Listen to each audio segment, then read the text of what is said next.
no country or community is immune. And as is always the case, the poor and vulnerable are the first to suffer and the worst hit.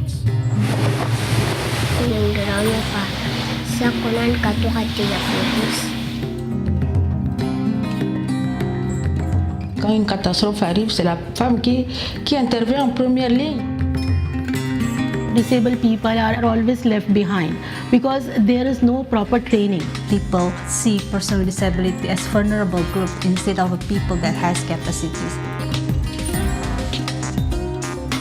Problems are arising not only from natural disaster, but even from man-made aging of infrastructure. Unless we reduce losses from infrastructure, we will not be able to reduce mortality. If we get it right, then we will be locking in resilience for the future. El marco de Sendai es un marco que define la estrategia internacional para la reducción del riesgo de desastres con perspectiva al 2030. Estamos en el primer tramo. The Sendai framework, to me, it means a guideline to get things better in the future. We see what works and where we want to go, and in that sense, the Sendai framework can improve our disaster risk management system. In situations where the women have more power, have more room to take a leadership in society, that society is much more resilient. Time and time again, children youth have proven to be effective agents of change. Coherent implementation of the global agendas, the 2030 Agenda on Sustainable Development, Paris Agreement, Urban Agenda, and Sendai Framework for Disaster Risk Reduction is crucial. We have the tools, but tools are no use if you don't use them. We need action, ambition, and political will.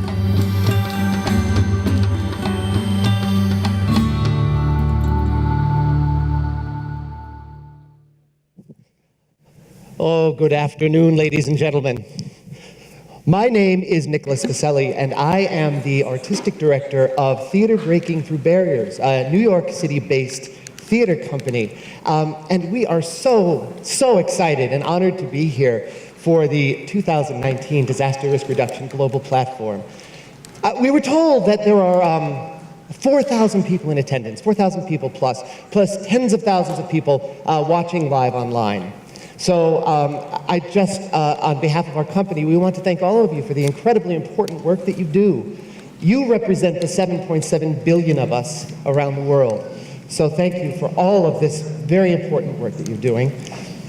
Wow, it's kind of exciting to be here today. It actually feels like we're at the Olympics. Only instead of world-class athletes, we have world-class policymakers and disaster risk enthusiasts. You know that at the beginning of every Olympics, they have the Parade of Nations. Well, that sort of gave us a little idea. So, ladies and gentlemen, honored guests, citizens of the world, we now proudly present to you the parade of the 7 global targets of the Sendai Framework for Disaster Risk Reduction.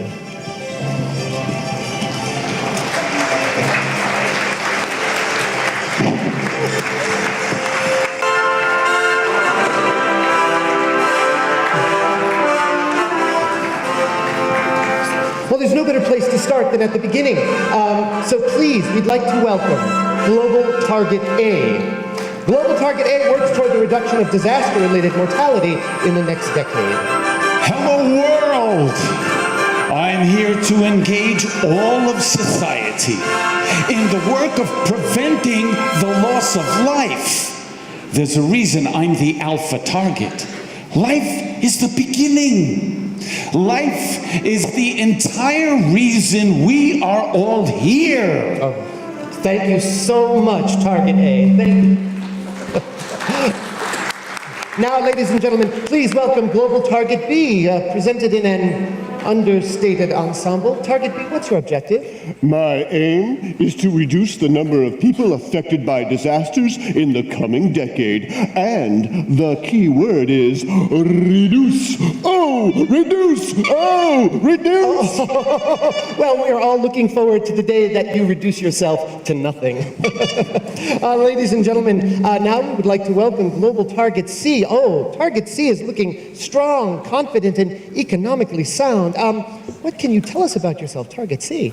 Well, my hobbies are protecting the economy from disasters and also reducing direct disaster loss in relation to the global GDP. Oh, and long walks on the beach. Oh, that's those admirable goals, Target C. Thank you so much.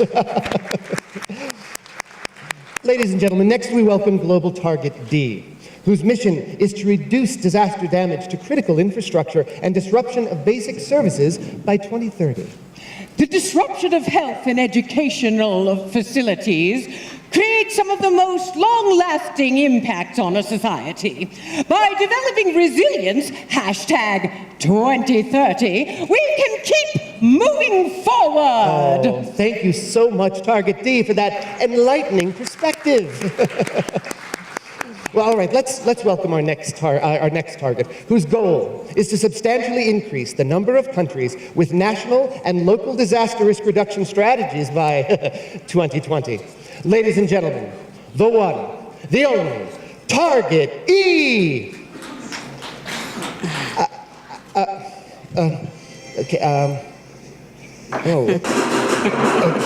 It looks like there's a bit of maybe some stage fright here. Ladies and gentlemen, Target E! There must be some sort of a mix-up. This is Target F, whose aim is to enhance international cooperation to developing countries for implementation of the present framework by 2030. Target F, do you know what's become of Target E? Nobody has seen Target E. Oh, no. I looked all over for him. In the spirit of international cooperation, I looked all over for him. I hope Target E is okay. Was there no warning or anything? Target G, responsible for substantial increase of the availability of and access to early warning systems, disaster risk information, and assessments by 2030. Target G, do you know where Target E has gone to? Does he have stage fright? Target E does not have stage fright. Target E is very, very busy. I found this note in Target E's dressing room. The year 2020 is approaching fast. If we are to substantially increase the number of countries with local and national disaster risk reduction strategies, we better keep working. Sorry to miss the parade. I heard the food was great, Target E. Wow, that's really, really impressive. Target F, do you think that you might be able to lend a hand to Target E? You're focused on international cooperation. Yes, of course, but I can't do it alone. I'll help. I have a grave stake in more countries having a disaster plan. Count me in. Reduction strategies help reduce economic loss. And loss of infrastructure. And all strategies need assessments and warning systems. Target E. Target E. Target E. Target E. Ladies and gentlemen, we hope you will all join with the 7 global targets. With grace, dedication, and perseverance, we can all work to reduce disaster risk and improve the quality of lives of people all over the world. Thank you so much. Welcome to the Global Platform 2019. And we'll see you all day. Ladies and gentlemen, please thank Theatre Without Barriers. It is my pleasure to welcome to the stage our co-chairs and dignitaries for the opening ceremony of the Global Platform 2019 for Disaster Risk Reduction.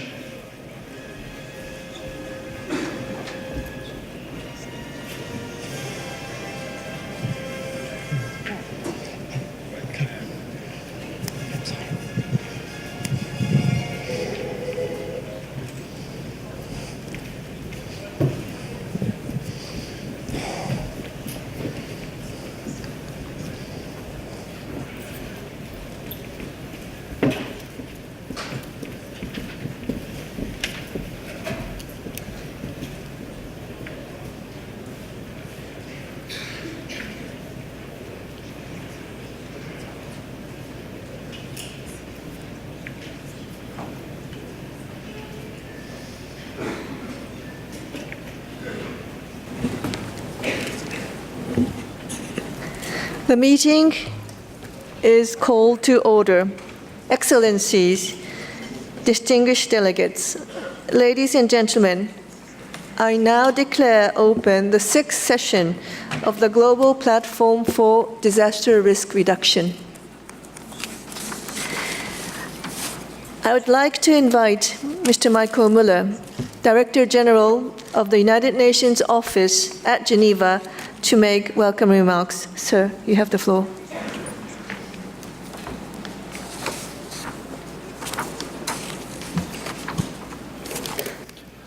Good morning. State Secretary Sagar, Special Representative Nzutori, and our Youth Envoy Vikramanayake. Excellencies, ladies and gentlemen, dear friends. It's really a great pleasure to welcome the Global Platform for Disaster Risk Reduction back to Geneva for the first time since 2013. Back then, the Sendai framework was still in the consultation stage. Today, our focus is squarely on implementation. To see where progress has been made and to identify where, how, and what efforts are needed to fully implement the framework by 2030, that is what this year's Global Platform is about. Sustainability starts in Sendai, our Secretary General declared when the framework was first adopted. And not a year has gone by since in which disasters across the world have not provided brutal reminders of how true that is. Today, the UN family, here in Geneva and beyond, fully recognizes that achieving the 2030 Agenda for Sustainable Development is virtually impossible without mainstreaming disaster risk reduction across all our activities. Shifting from simply managing disasters to actually preventing them by managing risks means tackling root causes. It means tackling risk drivers such as poverty, weak governance, or climate change. It means building resilience, focusing on prevention, and promoting sustainability.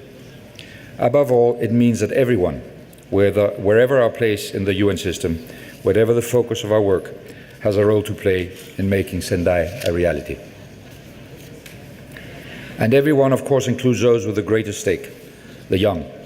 It is their impatience with our intransigence and slowness that I hope will jolt us all into action. I am very encouraged that our Special Envoy on Youth is with us today and that the voice of the young will be empowered throughout your discussions.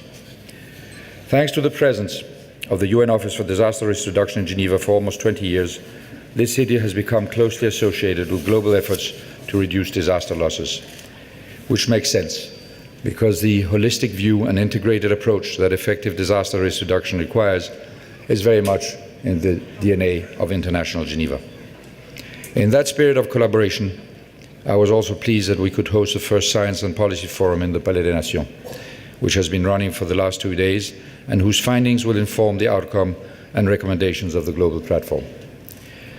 Looking ahead, I wish you every success in reaching tangible progress to help all of us make the world a safer, more resilient place for generations to come, and to do so at much greater speed. Thank you very much for being here, and best of luck with your discussions. I thank Mr. Muller for his welcome remarks. I would now like to invite Mr. Manuel Zager, State Secretary, Director General, Swiss Agency for Development and Cooperation, Federal Department of Foreign Affairs, Switzerland. Your Excellency, you have the floor. Excellencies, distinguished delegates, ladies and gentlemen. Also on behalf of the Swiss government, I would like to extend a very warm welcome to all of you, to the participants in this global platform for DRR. It is a special privilege for us, for the Swiss government, to co-host this important event together with UNDRR. We live at times of unprecedented progress. Global GDP has increased sevenfold from 1980 to 2017. People live on an average 20 years longer than 50 years ago. And education now is available to so many more children, boys as well as girls. So if things are going so well, why are we here? Despite all this progress, we are facing dire realities. An FAO report recently has told us that for the third year in a row, hunger in the world has actually been increasing. The number of people facing chronic food deprivation has dramatically increased again. Heat, drought, flooding, landslides, and earthquakes are part of the reason why people have to leave their homes and look for safer places to live and to be able to find food for their families. Disasters force 50,000 people every day to leave their homes. My country was in a similar situation in the first half of the 19th century. Rural families had to leave their homes because of hunger and poverty. Episodes of cold and humid climate, of widespread flooding, and loss of agricultural production drove them into poverty. People left Switzerland to settle in other countries in search of a better life. Yet with investments in risk prevention and mitigation, Switzerland was able to increase its arable land in the floodplains. This was one of the factors which also significantly contributed to its successful industrial development. Similarly, risk management in mountainous areas allowed the tourist industry to develop, which is still an important source of income for those living in the Swiss Alps. Today, climate change creates new risks, including droughts and flooding. But we also have to adapt and prepare for other man-made risks, such as terrorism and cyber attacks, which challenge the resilience of our interconnected societies. We hope and trust that technological and scientific progress and financial resources will help us deal with these risks. But we must also raise the level of awareness and collaborate among countries with civil society organizations, academia, and in particular with the private sector as a catalyst for innovation and technological progress. Our conference this week will focus on key elements for achieving the targets of the Sendai Agenda and the SDGs. We will take stock of progress made, risk-informed investments, and the impact of climate change. Ladies and gentlemen, this week participants from about 150 countries have gathered in Geneva. Government representatives, civil society, the private sector, and academia. This large and inclusive representation of stakeholders gives me hope. Let me also extend a warm word of gratitude to UNDRR for enabling so many of us here to participate. Our voices will be heard. Our deliberations will be summarized in the chair's summary on Friday. This crucial conference document will be a milestone, not only for us, but for the UN more generally. Our chair's summary will be submitted to the high-level political forum of the United Nations held in New York in July. I hope that our political commitment will lead to increased global investments in resilience building, which is so much more cost-effective than dealing with the aftermath of disasters. I wish you a constructive and fruitful conference. Thank you very much. I thank Mr. Sager for the opening statement.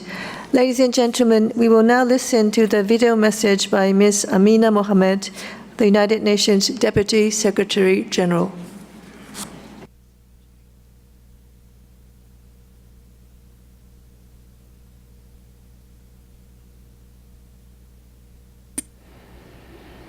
Excellencies, ladies and gentlemen, dear friends, I'm really sorry that I cannot be with you in person, but I am truly grateful for the opportunity to take part in this important session of the Global Platform for Disaster Risk Reduction. You're coming together at a critical time. The need to tackle climate change and disaster risk reduction is growing by the day, and so is the public's call for action. The science is clear. Climate change is helping to drive the global rise in extreme weather events and amplifying the impact of floods, cyclones, droughts, and heat waves. This is upending jobs, threatening sources of food and water, and devastating lives. We are also seeing dramatic effects on ecosystems. The recent landmark biodiversity report revealed that up to 1 million species face extinction within decades. We certainly have no time to lose. The proliferation of disasters is undermining our efforts to achieve the Sustainable Development Goals. Increased and more severe periods of drought are aggravating poverty and hunger. Patterns of displacement, migration, and conflict can often be traced back to extreme weather events, especially when combined with conflict and fragility. Despite the great threats, we know that by joining forces for solutions, people everywhere could reap an enormous resilience dividend, measured in a healthier environment, sustainable development, and strong and inclusive economies. I welcome your focus this year on the benefits of such a resilience dividend. The global platform presents a tremendous opportunity for a wide range of stakeholders to discuss and debate how best to translate awareness into action, building on the Sendai framework for disaster risk reduction. Promising solutions are already out there. One of the most effective tools for disaster risk reduction are nature-based. For example, by restoring and conserving the ecosystems that support us, we are also protecting natural barriers to strong storms. This includes the coral reefs and mangrove forests that protect many coastal regions, and the forests that filter our water, capture carbon dioxide in the atmosphere, and reduce soil erosion. This year's global platform also features many technology-enhanced solutions, such as the Missing Maps project, which brings together civil society and academic institutions to improve maps of vulnerable regions. Efforts such as these shine a light upon the vulnerability hotspots and literally place them on the map to improve delivery of support when disaster strikes. Meanwhile, improved modeling and prediction capabilities, user supercomputing and artificial intelligence are also helping us better understand where and how disasters may strike. It is crucial that such innovations are available where they are especially needed, in countries most at risk and vulnerable when disasters hit. This is crucial to keeping our global promise to leave no one behind. Ladies and gentlemen, colleagues, our world needs the tools and investments to enhance resilience in the face of risks which are growing in frequency and severity. By working together, we can shore up individual coping capacities, invest in infrastructure, and protect the most vulnerable communities and countries. As you engage in discussions, I encourage you to craft new and ambitious commitments on adaptation and resilience in support of the Secretary-General's Climate Action Summit in September. The summit is our opportunity to push for truly transformative action now. Please make the most of this global platform to embrace the spirit of the Sendai framework so that strategies and policies for disaster risk reduction at the global, regional, national, and local levels match the scale of the enormous challenge before us. Our very survival depends on it. I thank you.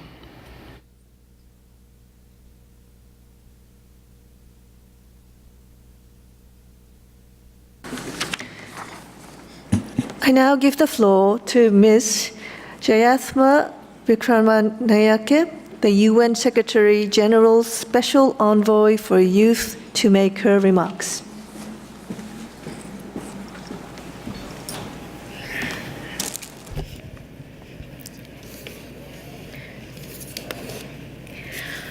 On the 25th of April, Cyclone Kenneth hit Mozambique at its peak intensity.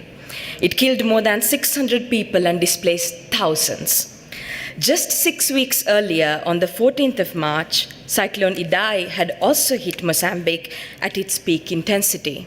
It left 175,000 people displaced and 3 million in need, with countless lives shattered by the loss of loved ones and livelihoods. All of this happened in less than 2 months, just this year in 2019. It is the first time in known history that Mozambique has been hit by 2 deadly cyclones in just one season. The country had not experienced a storm like Kenneth in 60 years, with winds gusting up to 174 meters per hour. Mozambique is just one such example. In the last 10 years, close to a quarter of humanity, 1.7 billion people, had been affected by disasters. Excellencies, ladies and gentlemen, growing up in Sri Lanka, I learned this the hard way. Having witnessed the devastating Indian Ocean tsunami as a child and regularly experiencing floods and droughts interchangeably in different parts of the country, I was not least surprised to see my country ranked number 2 in the Global Climate Risk Index this year. According to data, 96% of the disasters occurred, costing many innocent lives in my country, was due to climate change. I often cannot help but think about how unfair it is that communities and countries least contributing to carbon emissions are the ones most affected by climate change. So today, I thought I should focus my speech on climate change and its impacts on DRR. Throughout the years, I have met so many young people with similar stories. They have lived through cyclones, hurricanes, wildfires, tsunamis, floods, earthquakes, and tornadoes. For the same young people and many more inspired by these stories, fighting climate change and building resilience is a personal fight. Young people are not only disproportionately affected by the impact of disasters, but they're always among the first responders in emergencies. They are there helping their communities even before official help and big humanitarian actors arrive on the scene. They dig, they pull, they protect, and they save. Young people's resilience and resourcefulness in times of crisis too often goes unnoticed. With their ideas, energy, and ingenuity to develop new and innovative solutions, young people have the power to improve emergency responses at all levels and help build durable solutions for their communities. Today, as we speak, 1.8 billion people in the world are between the ages of 10 and 24. This is the largest and most interconnected generation of young people in history, and this translates into unbelievable untapped potential. Excellencies, ladies and gentlemen, while thanking Switzerland and UNDRR for organizing this platform, I'd like to also congratulate the young people attending, especially the Major Group for Children and Youth, on having organized a comprehensive youth program for the global platform, including a preparatory day, online and offline consultations, participating in key sessions, and providing leadership in the organization of the Stakeholder Forum as a key partner in the UNDRR stakeholder engagement mechanism. The theme for this year's global platform, the resilience dividend towards sustainable and inclusive societies, underlines the whole of society approach of the Sendai framework. Youth engagement is an integral part of this framework. As agents for change for DRR, young people are already providing leadership, entrepreneurship, and innovative solutions to reduce disaster risk. We must not underestimate their potential to make a real difference in the time of disasters, before and after. In places such as in Kerala and Niger, young people are creating innovative mobile phone applications to strengthen disaster preparedness in their communities.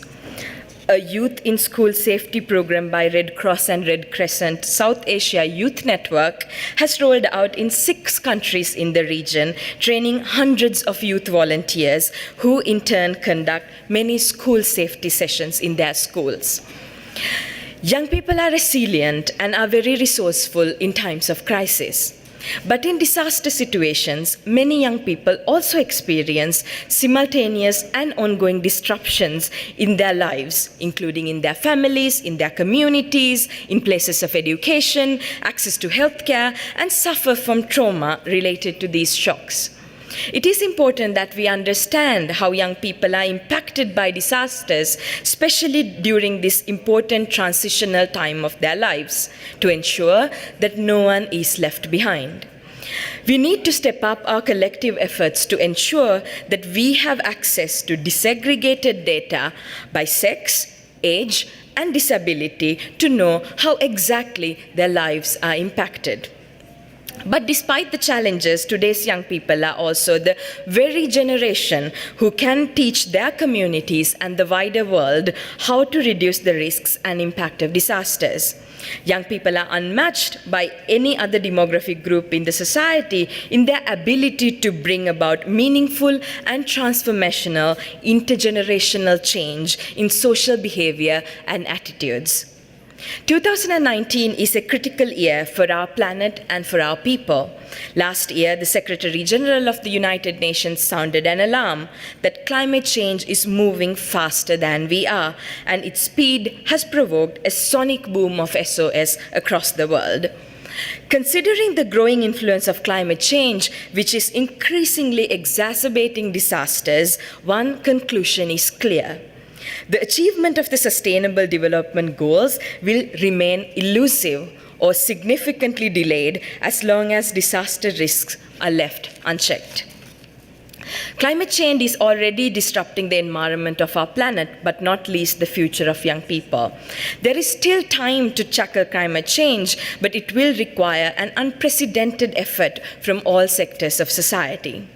That is why the Secretary General is convening a Climate Action Summit this September to showcase a leap in collective national political ambition and to demonstrate massive movements in the real economy in support of climate action in the context of the Paris Agreement. Dear friends, strengthening meaningful participation of young people and treating them as equal partners in disaster risk management is not only the right thing to do, but it is the smart thing to do. Building the capacity of young people through education and intercultural communication on disaster preparedness, giving them the necessary tools and resources, as well as engaging them in leading public awareness efforts, will undoubtedly help young people to do more, do better, and reach further in reducing disaster risks.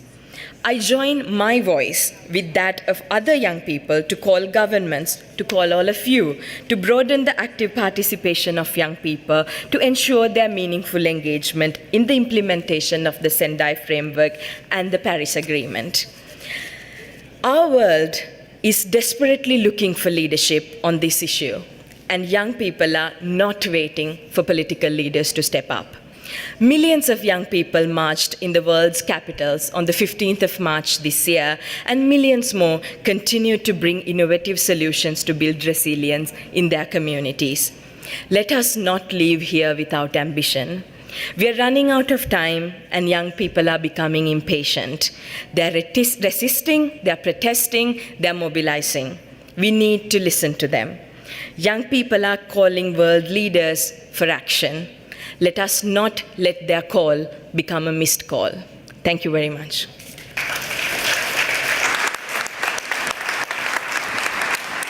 I thank Ms. Wickramanayake for the statement.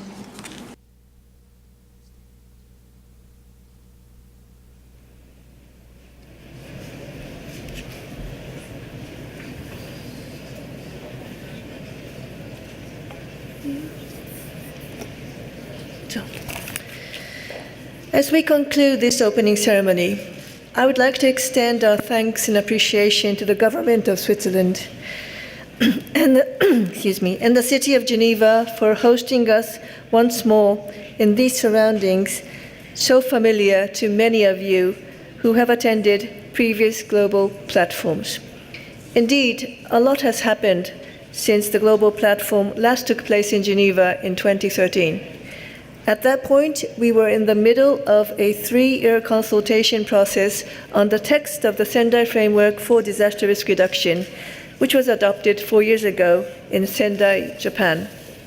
That year, 2015, was the beginning of a 4-year streak of hot weather that has changed forever the disaster risk landscape by wiping out many preconceived notions about how climate and the weather should behave.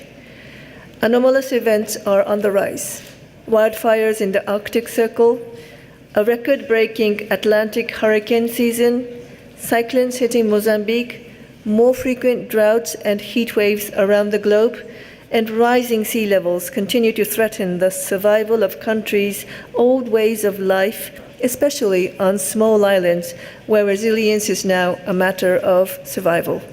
Over the first 4 years of the Sendai framework, we have also seen how prescient it was that the text expanded the traditional limits of disaster risk reduction beyond natural hazards to include man-made hazards as well as related environmental, technological, and biological hazards and risks.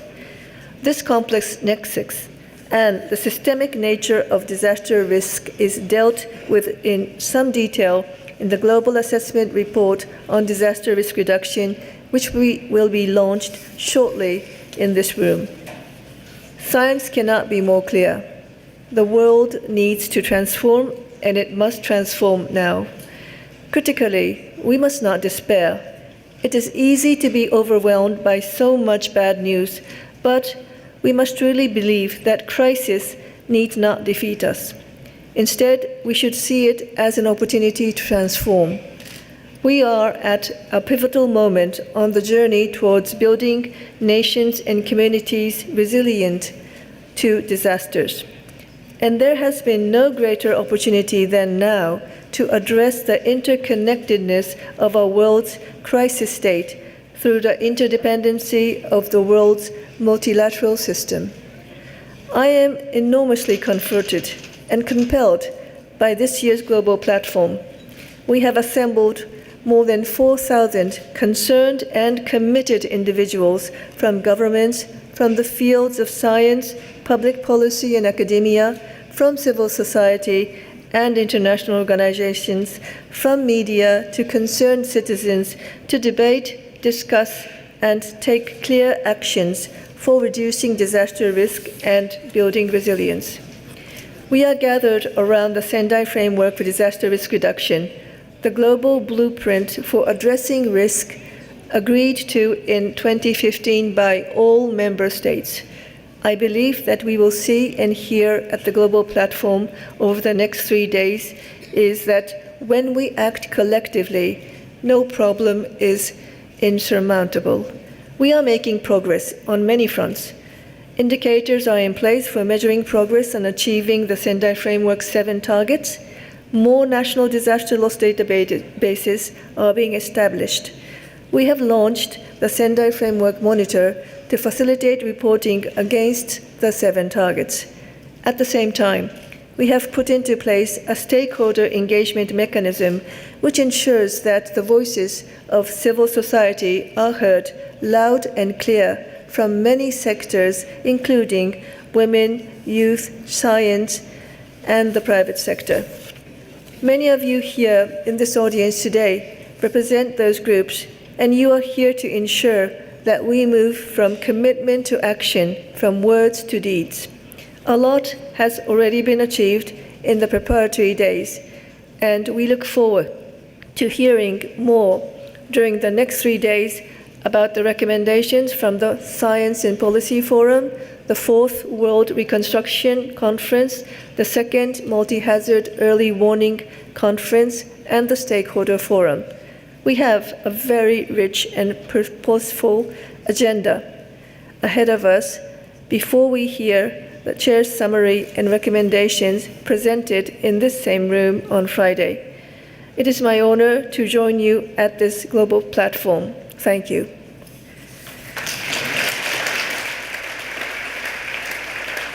This concludes the opening ceremony of the Global Platform 2019. I would like to ask all of you to kindly stay, if possible, for the official launch of the Global Assessment Report for Disaster Risk Reduction, which will start shortly after. Thank you very much.